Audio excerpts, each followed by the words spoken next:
साल था 2004। एक नौजवान जिसका नाम था इफ्तिखार भट्ट अपने भाई की मौत का बदला लेने के लिए हिजबुल मुजाहिदीन में शामिल हो जाता है। यहीं से शुरू होती है एक बहुत ही जबरदस्त और तनाव से भरी अंडरकवर कहानी। उसके बदले की कहानी में इतना दम था कि उसे आतंकी गुट में एंट्री मिलने में जरा भी देर नहीं लगी। उसने हिजबुल के दो बड़े नेताओं अबू तुरारा और अबू सब्जार को बताया कि कैसे उसकी आंखों के सामने उसके भाई को मारा गया था और अब उसके दिल में सिर्फ बदले की आग है। और देखते ही देखते वो उनका सबसे भरोसेमंद आदमी बन गया। उसकी बहादुरी तो थी ही, लेकिन साथ में उसके हाथ के बने कबाब ने भी उन नेताओं का दिल जीत लिया। तो उसे मिला खाना बनाने का काम, और इसी काम की आड़ में वो चुपचाप खुफिया जानकारी इकट्ठा करता रहा। फिर एक दिन जब वो कबाब लेके कमरे में दाखिल हुआ तो माहौल ही कुछ और था। दोनों ने उस पर AK-47 तान दी और सीधा सवाल पूछा, सच सच बता तू कौन है। ये वो पल था जब उसका पूरा मिशन दांव पर लग गया था। उसका कवर बस उड़ने ही वाला था। लेकिन इफ्तिखार जरा भी नहीं घबराया। उसने बड़े शांत अंदाज में कहा, मैं अपने बारे में सब कुछ पहले ही बता चुका हूं। अगर इसके बाद भी भरोसा नहीं है तो अभी मुझे गोली मार दो। उसके इस जवाब ने कमाल कर दिया। दोनों नेताओं को यकीन हो गया कि वो उन्हीं में से एक है। उन्होंने अपनी बंदूकें नीचे की और कबाब खाने में लग गए। और जैसे ही उनका ध्यान भटका, इफ्तिकार ने अपनी कमर से बंदूक निकाली और दोनों को वहीं ढेर कर दिया। क्योंकि इफ्तिकार भट्ट महज एक पहचान थी। असली नाम था major Mohit Sharma, 1 para special forces के एक जांबाज कमांडो। और बस यहीं से हमारी आज की ये पड़ताल शुरू होती है। हम उन दो बिल्कुल अलग लेकिन एकदम सच्ची कहानियों को जानेंगे जिनसे आने वाली फिल्म धुरंधर को प्रेरणा मिली है। चलिए कहानी के पहले हिस्से में चलते हैं और उस सैनिक के जीवन को करीब से देखते हैं जो इस हैरत अंगेज अंडरकवर मिशन के पीछे था। तो ये है मेजर मोहित शर्मा के शानदार करियर की एक छोटी सी झलक। हरियाणा के रोहतक में जन्मे मेजर शर्मा ने बहुत ही कम वक्त में सेना में अपनी एक खास पहचान बना ली थी। बड़ी दिलचस्प बात है कि सेना में शामिल होने का सपना असल में उनके बड़े भाई का था। जब उनका भाई NDA की परीक्षा पास नहीं कर पाया तो मोहित ने ठान लिया कि वो इस सपने को पूरा करेंगे। उनकी माँ तो इतनी फिक्रमंद थी कि उन्होंने उनका SSB का रिजल्ट तक छिपा दिया था, लेकिन किस्मत को तो कुछ और ही मंजूर था। साल 2009 में कुपवाड़ा के हफरूदा जंगल में एक ऑपरेशन के दौरान वो बुरी तरह घायल हो गए, लेकिन उनके आखिरी शब्द वो भी उनकी बहादुरी और निस्वार्थ भावना को दिखाते हैं। उन्होंने पूछा, मैं ठीक हूँ, क्या बाकी सब ठीक हैं? इसी अदम्य साहस के लिए उन्हें मरणोपरांत अशोक चक्र से सम्मानित किया गया।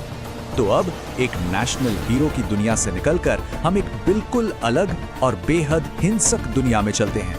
कराची, पाकिस्तान की सड़कों पर यह है लियारी गैंग वॉर। कई दशकों तक कराची का ये इलाका गैंगस्टरों का एक तरह से अखाड़ा बना रहा, जहां ड्रग्स, किडनैपिंग और हत्या रोज की बात थी। और यही है फिल्म की प्रेरणा का दूसरा बड़ा स्तंभ। इस गैंग वॉर की भयावहता का अंदाजा लगाना है तो इस आंकड़े को देखिए, 800। सिर्फ 2 साल के अंदर यहां 800 हत्याएं हुई।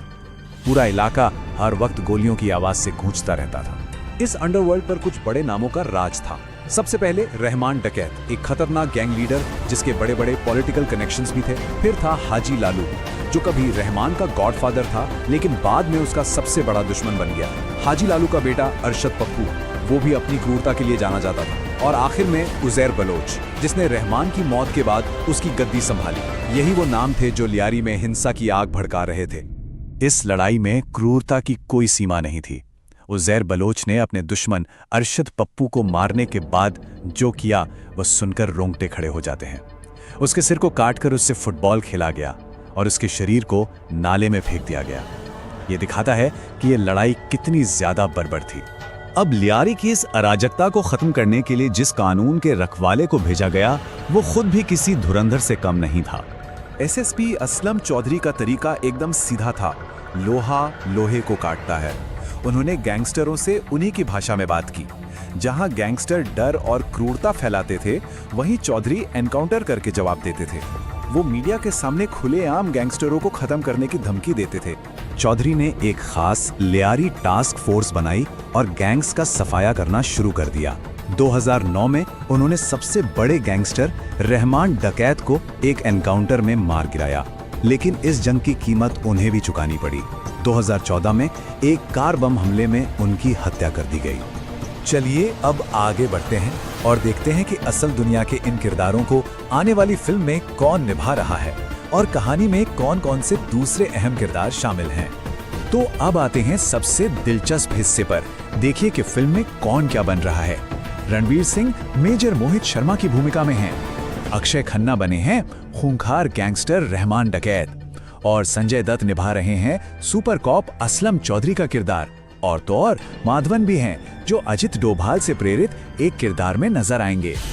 आखिर में जरा इस पर सोचते हैं कि सिनेमा जब इन सच्ची लेकिन जटिल कहानियों को उठाता है तो वो कैसे बदल जाती है। फिल्म धुरंधर की सबसे अनोखी बात यही है कि ये इन दो बिल्कुल अलग अलग दुनियाओं को एक साथ लेकर आती है। एक तरफ एक सैनिक का देश के लिए सर्वोच्च बलिदान है तो दूसरी तरफ एक गैंगस्टर की बेरहमी और क्रूरता। फिल्म इन दोनों को एक ही कहानी में बुनने की कोशिश करती है। और यहीं पर एक बहुत बड़ा सवाल खड़ा होता है। जब असल जिंदगी के नायकों और खलनायकों को सिनेमा के पर्दे पर एक लेजेंड की तरह दिखाया जाता है तो कहानी और मनोरंजन के बीच सच्चाई की असली जगह कहाँ होती है, इस पर सोचना तो बनता है। अगर आपको हमारा वीडियो देखने में अच्छा लग रहा है तो चैनल को सब्सक्राइब कर देना।